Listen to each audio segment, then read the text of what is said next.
खुलुमबाय दिनैनि स्टुडिअ आं प्रनय दैमारि दिनैनि गाहाय आयदाफोराव दङ गौरब समानिखौ आसाम प्रदेश कंग्रेस कमिटिनि गोदान नेहाथारि थिसनबाय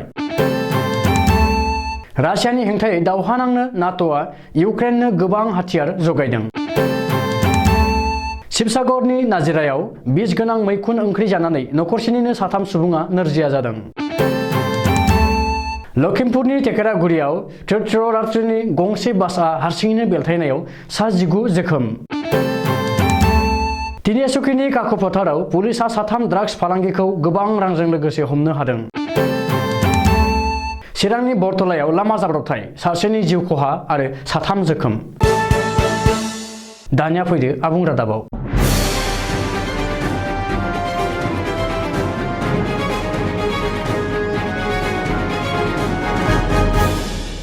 ऑल इंडिया कांग्रेस दलनि आफादगिरि सोनिया गांधीआ रबिबार खालि गौरब समानिखौ आसाम प्रदेश कांग्रेस कमिटिनि गोदान नेहाथारि बिबानाव थिसनबाय दोलोआरि मावख'निफ्राय गांसे बिथोननायनि गेजेरजों गौरब समानिखौ आसाम प्रदेश कांग्रेस कमिटिनि गोदान नेहाथारि महरै थिसननायाव आथिखालाव एपीसीसीनि आफादगिरि भूपेन बराया गौरब समानिखौ बरायदों आरो इयुनाव दोलोनि गाहाम खामानि मावलांनो हाथोंखौ मिजिं खालामदों आमेरिकाजों लोगोसे नाटो हानजानि सोद्रोमा जार्मान बेल्जियाम इंलेन्ड आरो फ्रान्स हादरा आथिखालाव रासियाजों दावहा नांनो थाखाय इउक्रेननो गोबां बिबांनि हाथियार टेंक कामान रकेट लान्चार हेलिकप्टार आरो फाइटार जेट जगायदों सुलुङाव फोरमायनाय बादिब्ला आमेरिकाया गासै 350 मिलियन डलारनि हाथियार साप्लाइ खालामदों अब्लाबो नाथाय रासियाया आथिखालाव गाव हारसिङै जुजिदों आरो इउक्रेननि गासै 75 नोगोराव मिसाइलजों गाग्लोबनानै थेर-बेथेर खालामदों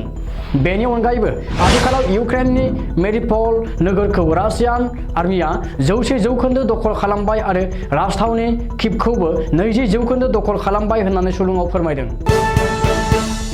शिबसागर जिल्लानि नाजिरा सार्केल बेन्दोंआव देवबिल गामियाव बिस गोनां मैखुनखौ ओंख्रि जानानै नखरसेनिनो 3 सुबुङा गोब्राबै नोरजिया जादों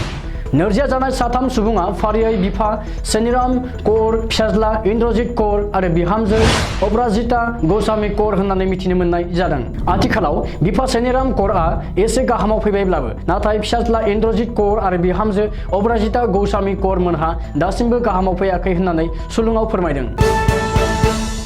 लखिमपुर जिल्लानि चालगुवा पुलिस थानानि बेन्दोंआव थानाय टेकेरागुरि गामियाव रबिबारनि अखानायसि 3 रिंगायाव थ्रिरात्रिनि गंसे बासआ गाव हारसिङैनो बेलथायदों आरो बे लामा जाब्रबथायाव गासै 19 थ्रिरात्रिफोरा जोखोम जादों सुलुङाव फोरमायनाय बादिब्ला AR01G1144 नम्बरनि गंसे बासआ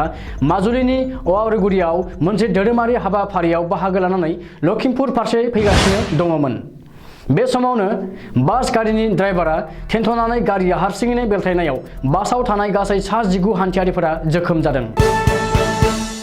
तिनसुकिया जिल्लानि काकुफोथार थानानि बेन्दोंआव पुलिसआ गुनजान आरो रंपुरियानिफ्राय आलादायै 3 ड्राग्स फालांगिखौ गोबां रांजों लोगोसे हमनो हादों पुलिसनि सुलुङाव फोरमायनाय बादिब्ला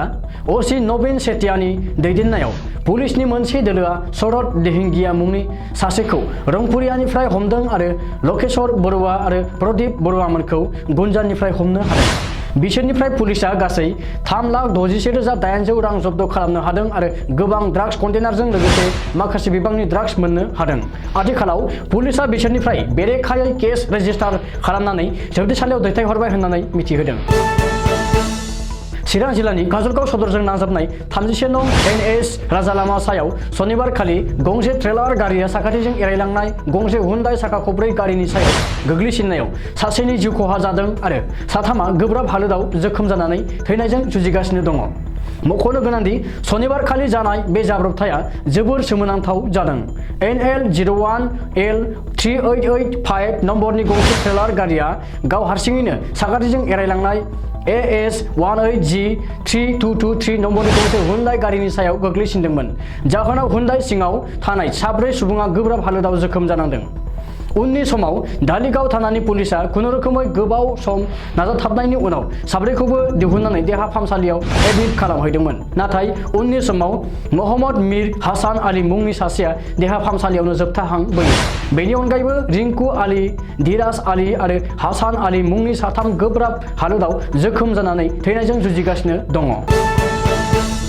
दिनैनि रादाबा एसेनोसै गोजोन्थों।